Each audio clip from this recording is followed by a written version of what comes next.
I swim across the water to a boat where a bunker is. It's quite slimy and nasty in here, so hopefully we're not going to be here long. As I make my way around the creepy tunnels, I come to an opening, and as I enter, I hear talking. Shortly after, I see someone leaving, and I go up to see what they were talking to, and it's a brain, a floating brain, in a jar. And now it's talking to me, because of course it is. Apparently, this brain has control over the entire cult. And guess what? It hates Desmond. Why?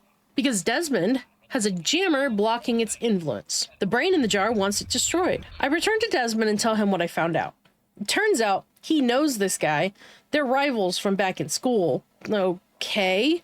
But not just any rivals. They are government experimented deep state level of rivals. I nod along like I understand what's going on. I don't. But what I do understand is that Desmond has a bigger jammer, and he wants me to install it on the Ferris wheel at the creepy abandoned carnival. Because of course it involves the carnival. I make my way back fully expecting to see haunted clowns. Instead, just robots. And a human vendor. She sells stuff. But I have a suspicion that she's actually an android. Because why not? I make my way to the Ferris wheel. Now I have a choice. Destroy the jammer and help the brain, or install the jammer and help Desmond.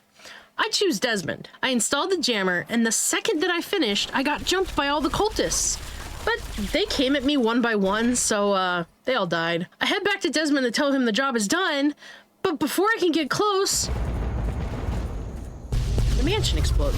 What the hell? The ground shakes, the sky lights up, and flames consume the entire building, knocking me down. I pick myself up, dazed, confused, horrified. What just happened? I run forward to see if Desmond is okay. Through the smoke and the rubble, I locate a panic room. Inside, a very angry Desmond. Desmond is pissed. Not because of the explosion, not because he almost died, but because they killed his dogs. Now, he wants revenge. And I am 100% down for that. I want my brain back, and how dare you kill the dogs? The brain in the jar is hiding under the lighthouse. So, we're gonna end him. Here we go.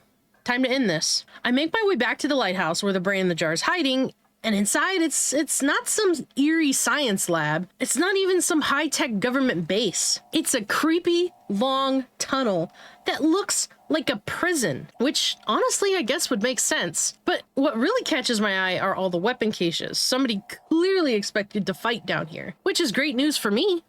A fight is exactly what they're getting. As we push forward, the first wave of resistance appears. Robot brains. Half robot, half brain in a jar things that really should not exist, but do. And they're aggressive. I take them out one by one with well-placed shots. Then the turrets kick in.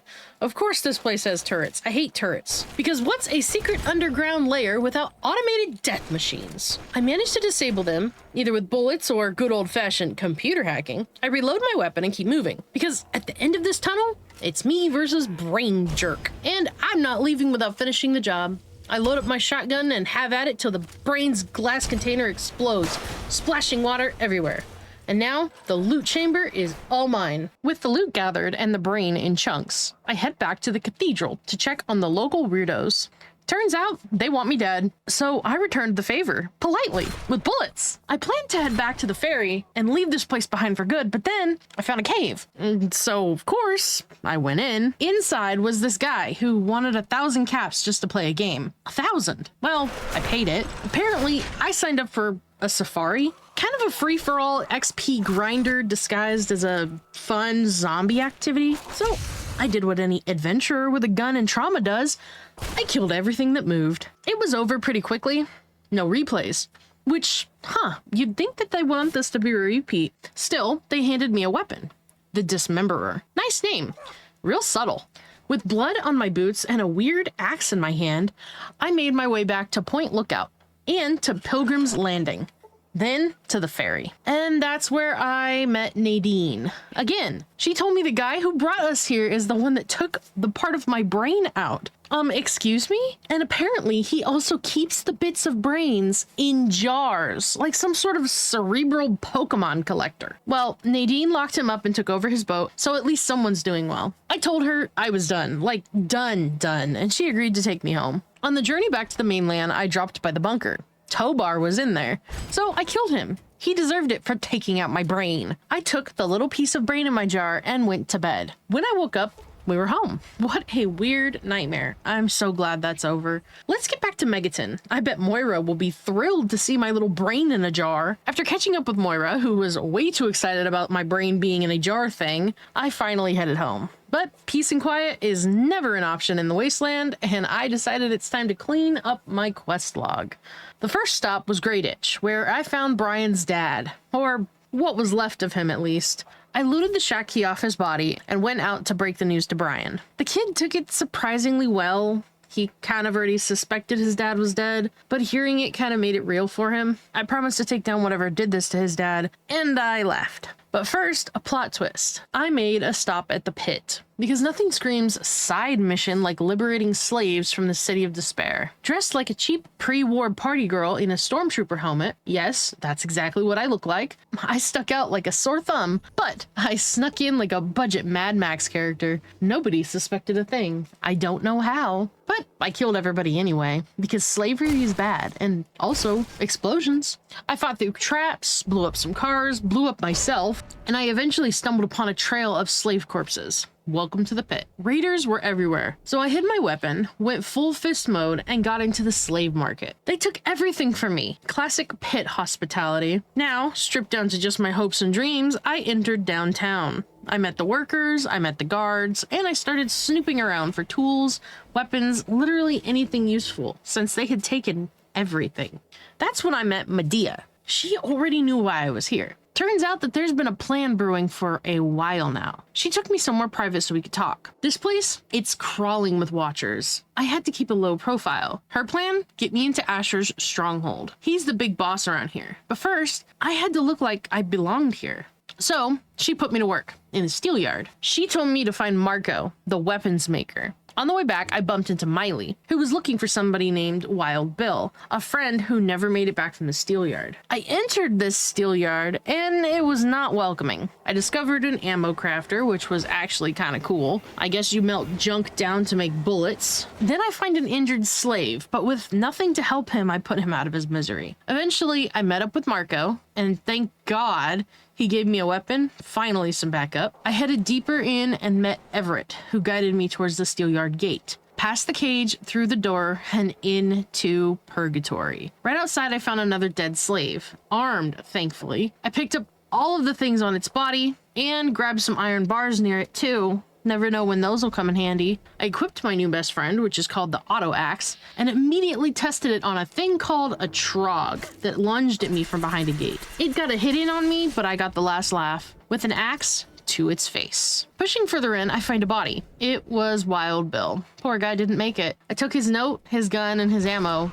Miley's not gonna like this. Then I curled up in a semi-safe corner, slept it off like a true Wasteland warrior. Eventually, I pushed into a nearby building, except the door inside wouldn't open. Classic. So I found another route. I hacked into a terminal, shut down some of the turrets, security breach, just a speed bump. More trogs, always more trogs. And another terminal. This one, talking about how slaves are turning into trogs. I guess the exposure to this stuff down here is turning them into these creepy beasts. Wonderful, just what I needed.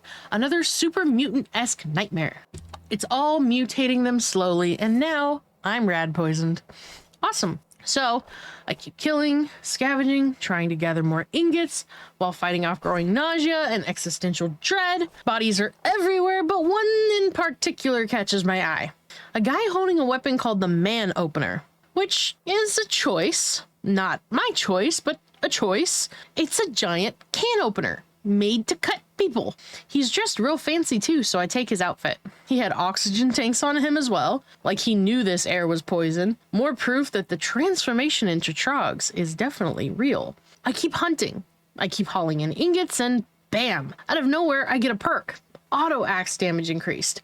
Finally, the game recognizes my grind. I return to Everett, handing over the 10 ingots like a champ, and then make my way back to the city. I find Miley, tell her about Wild Bill, and give her the note he left behind. She thanks me, gives me some stim packs, and once again, I go pass out somewhere to heal.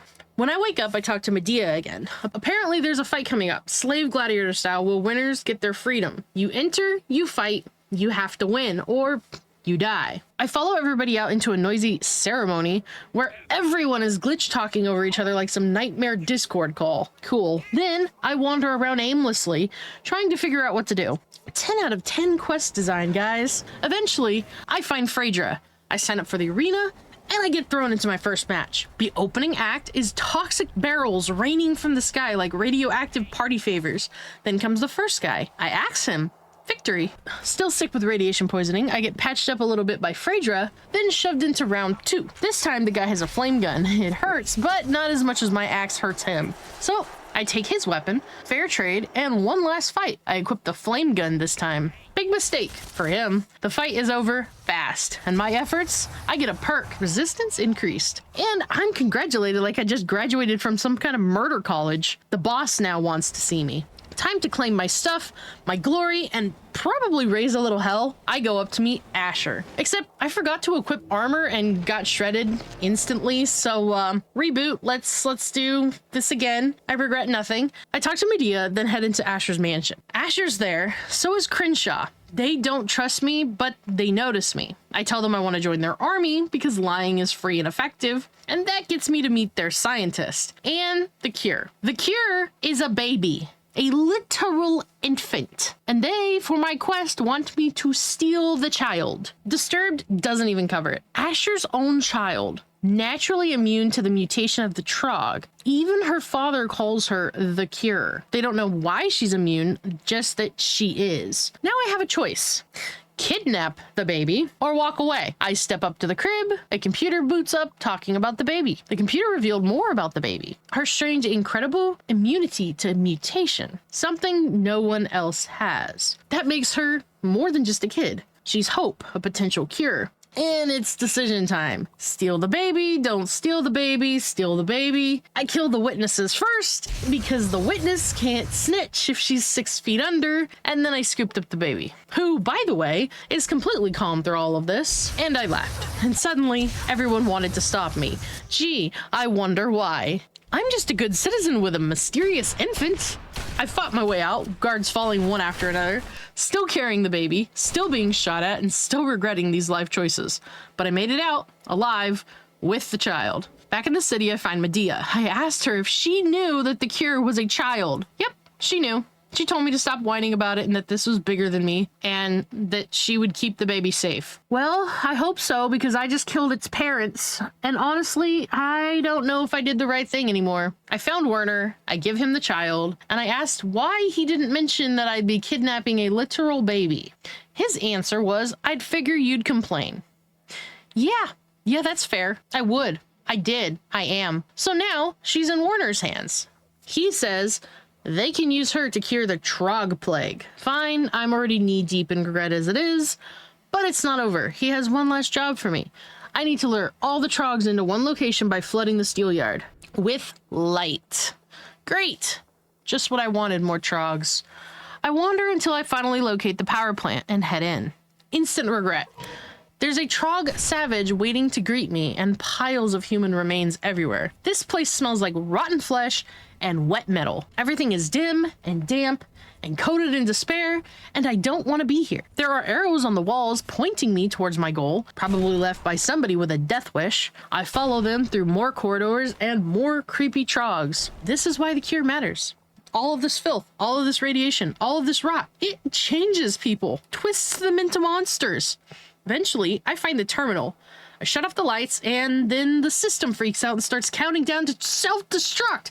Because of course it does. I sprint for my life, Trogs crawling from every crevice, clawing at me as I fight my way out of the exploding nightmare factory. This place is hell. But maybe, just maybe, the cure will change that. We'll see.